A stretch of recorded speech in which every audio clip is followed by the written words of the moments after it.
Now we have this simple XML schema created. We wanted to link this schema to this well-formed XML, and then we will be able to validate and see if this XML file actually conforms to what is required in this schema. Okay, to add the link, you go to the root element and you start to type XS XML namespace, so NS. And in that namespace, there is something called XSI, stands for XML Schema Instance. And we need to give it URL so the system know where to find this instance. So it's w3c.org and then 2001 standard XML schema instance. So now the system understands what XSI is, XSI, and then we will be able to see that we're going to see that our schema is a no namespace,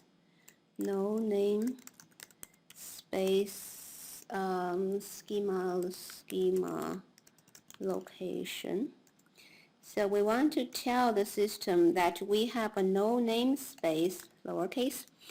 We have a no namespace schema and it is located in the same folder as this, and it has a name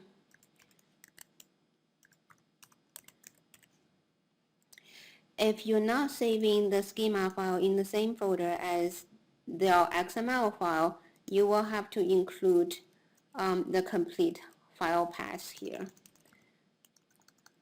So because we save them together in the same folder, then we could just say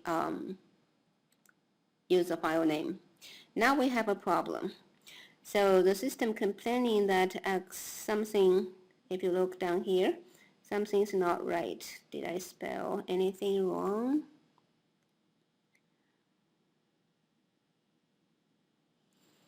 Let's see. Yes, my problem is that. Okay, now we have a green thing that actually tells you immediately that this XML file is validated. You can actually click on this button to revalidate if you're not trust yourself. So if we click on that, we see here the message saying document is valid. Valid means this XML file meets all the requirements described here. The schema requires a root element called wander, and in wander we have to have 3 sub-elements occur in sequence: name, location, height. So let's see if we wanted to add another element here, history. Can we do that? No, you can see there's red bars, and the system complains that invalid content was found, starting with element history, if you actually can read beyond the screen. So if we remove it, it's going to give us, again, the green signal. Okay, that gives you some initial ideas about XML and XML schema, that you can use the schema to validate your XML file. Once a XML file is validated, we call it a valid XML file. Okay, this concludes this demonstration.